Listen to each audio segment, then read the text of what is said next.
احنا النهارده هنعمل انبوكسنج للباد 7 برو بتاع شاومي. بيجي معاه الكيس بتاعه، وجبنا اعلى كيبورد موجوده. تمام، ده يا جماعه اعلى فئه بتنزل في الصين، اللي هو المات اديشن، زي ما انتم شايفين مكتوب بالصيني المات اديشن.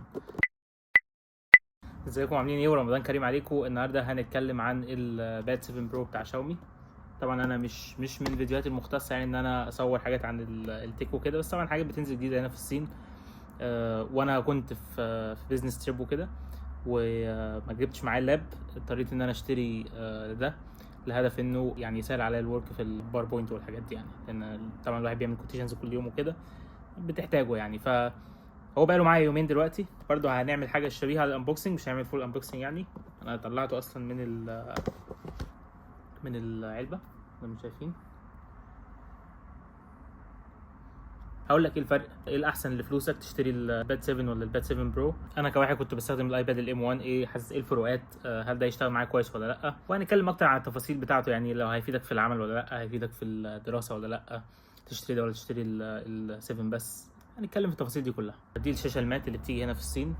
هي ستيل ال سي دي مش اوليد، ولكن ال سي دي كويس جدا ومات. طبعا اوليد هيبقى يعني احسن في مشاهده الافلام والكلام ده كله، بس انا كعمل اكتر شفت برضو عليه افلام نتفليكس الكلام ده كله، ما حسيتش فرق كبير قوي من واحد يعني بيستخدم ايباد. وجبنا برضو معاه اعلى فئه من الكيبورد اللي بتنزل هنا مع شاومي. يا جماعه هو هنا في حاجه، اولا الباد ده الحكومه الصينيه عامله تخفيضات لاي حد صيني بيشتري الكلام ده، فهي المره واحده طبعا. تكييف بيبقى 3 مرات، الايباد زي كده مثلا بيبقى مره واحده، الموبايل يبقى مره واحده، العربيه تبقى مره واحده. التخفيض المعمول للحكومه 20% بتشتري الايباد، وشاومي كمان مديك زياده ان انت بعد ما بتاخد التخفيض لو اشتريت الباد بيديك عليها تخفيض 30% لو اشتريتها مع الايباد مع الباد، ودي بتيجي هديه مع الحاجه يعني فوق البيعه. تعالوا سريعا نشوف هو بيجي معاه ايه في العلبه اولا. وانا عرفت ان تقريبا الفيرجنز اللي بتنزل في الصين، بس مش متاكد برضو من الخبر ده، ان هي اللي بيجي معاها التشارجر ال 67 واط والكيبل. تعالوا نشوف.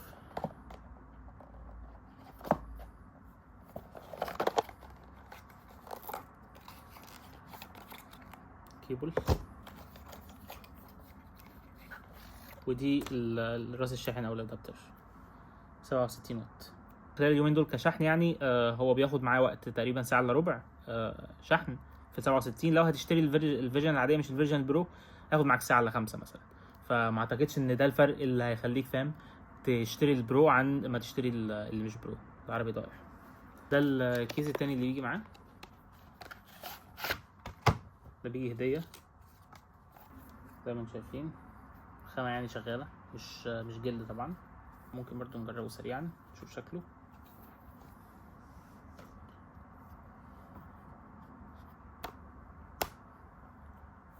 زي ما انتم شايفين اهو،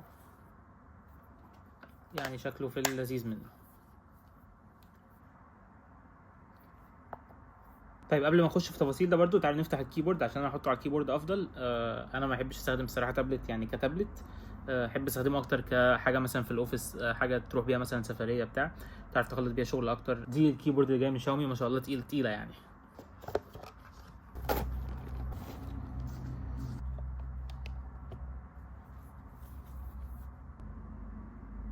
انا بقالي يومين بستخدم الكيبورد دي، وعن طريق استخدامها اقدر اقول لك ان هي شبيهه جدا للكيبورد بتاعه الايباد. تمام، دي الفوكس. بيجي برده منها فيرجن تانية اقل من شاومي، دي اعلى فيرجن فيها، واقدر اقول لك ان هي يعني عمليه جدا كويسه. الباد 7 برو ده بيجي ب 12 جيجا بايت رامات، 256 في طبعا اوبشن 512. ما بيجيش ما ينفعش تدخل فيه اس دي كارد، وفي نفس الوقت ما فيش اي هيدفون جاك، ما فيش هيدفون جاك، مفيش خرم بتاع السماعه.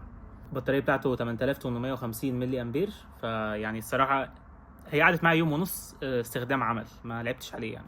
النسخه البرو بتيجي بسناب دراجون 8 اس جين 3، ما تسالنيش ايه ده، بس يعني هي المفروض ان هي بتفورم احسن في الالعاب والكلام ده عن النسخه اللي مش برو، بس انا مش بلعب على اللاب يا جماعه والله يعني. وخاصيه تانية فيه اللي هي الفينجر برينت هنا، في فينجر برينت سكان موجود، فانت مجرد ما بتدوس على زر اللوك هنا بيفتح معاك على طول. وبرده في فيس اي دي. الحاجه الوحيده المختلفه عن ده وعن اللي مش برو ان الفينجر برينت مش موجوده في اللي مش برو، مش موجوده غير في البرو بس. هو وزنه الواحده حوالي نص كيلو، ووزن الكيبورد نص كيلو، فالاثنين مع بعض عاملين حوالي كيلو. الكاميرات في البرو تقريبا 32 اماميه و50 خلفيه، دي انا متاكد منها يعني. بقى صريح معاك برده، مش هيبقى سبب ان انت تجيب ده عن المش برو، علشان التصوير، لان الصراحه يعني ما حدش بيصور بايباد. يعني لو انت بني ادم طبيعي مش هتمشي تصور بايباد. الفيرجن البرو واللي مش برو كلهم بيجوا مع دولبي سبيكر. صوت السبيكر الصراحه عالي جدا كويس. داري نفسي بالحياه ويا ما شفت ناس لقيتش راحة البال. انا اللي كنت في يوم بريء دلوقتي بسأل نفسي مالي. مليون سؤال ما فيش اجابة واحدة بس في الشاشه دي مات LCD مش اوليد. طبعا لو انت بتدور على حاجه اوليد يبقى خليك في ايباد سامسونج او اونر. تقريبا كده اتكلمنا عن الحاجات الاساسيه. انا هكلم معاكم انا ليه حابب الايباد ده. اول حاجه المالتي تاسكينج هنا يعتبر سموث جدا ومش بيهنج. فانا مثلا لو عايز اشتغل اوفيس واتفرج على يوتيوب ممكن احط اليوتيوب على الشاشه الصغيره واكمل شغل على الاوفيس.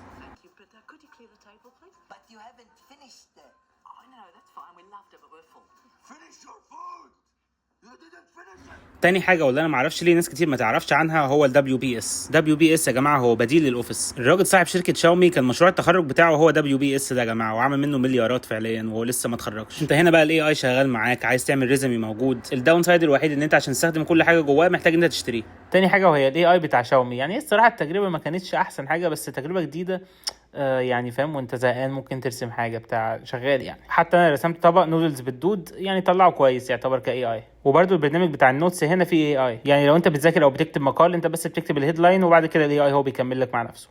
وبرده حاجه عجبتني ان انت ممكن تعمل اديت بالاي اي داخل الصور. يعني مش هقول لك ان هي احسن حاجه بس شغاله. اللي عجبني انه حتى الصور اللي انا واخدها بره الباد برو نقدر نعمل فيها بلور للباك جراوند. واكتر حاجه تعتبر عجبتني ان شاومي دخلتك في الايكو سيستم بتاع ابل. مجرد ما تنزل الابلكيشن ده على الايفون بتاعك انت كده تقدر تدروب اي حاجه من الايفون للباد او من الباد للايفون. ايه الفكره ان انت تشتري حاجه زي كده؟ ليها مميزات كتير الصراحه. يعني كدراسه اقول لك ان الجهاز مش بيهنج خالص، او على الاقل حتى الان. لو انت بتسافر كتير في المدرسه ما ينفعش تاخد معاك لابتوب او اللابتوب تقيل، دي حاجه كويسه جدا تشتغل معاك بقى باوربوينت ورسم والكلام ده كله. انا ما جبتش القلم، انا ما برسمش يعني، بس لو هترسم حاجات اوكي شغاله هقول لك استخدم ده. لو بقى ترسم حاجات بقى اللي هو فاهم بروفيشنال جدا وكده طبعا ايباد. يعني مش هقول لك مفيش احسن من كده. الجهاز الصراحه ما فيهوش غلطه. الكيبورد خليته فعليا شبيه باللابتوب جدا. انا اغلب شغلي كله يعتبر كوتيشنز، بتكلم مع مصانع، ببعت ايميلات، الكلام ده كله، بسمع اغاني، بتفرج على نتفليكس، الكلام ده كله. ده يعتبر شغال معايا كويس جدا جدا جدا، وما حسيتش باي نقص عن طريق ان انا غيرت من ايباد برو للباد 7 برو بتاع شاومي. في حاجات موجوده هنا مش موجوده في الايباد زي الفينجر برينت. المالتي تاسكينج هنا يعتبر فاجر، والاي بتاع شاومي الصراحه كويس جدا. فانا اقول لك يعني لو انت جيمر من الدرجه الاولى فاكس يعني هيهنج منك اكيد. لو مثلا بابجي الكلام ده كله هيشتغل معاك زي الفل عادي. لو عجبكم الفيديوهات اللي زي دي ما تنسوش تعملوا فولو ولايك، اكتبوا لي عايزين تصوروا حاجه ثانيه. الحق نروح الشغل بقى بالباد الجديد بتاعي. سلام.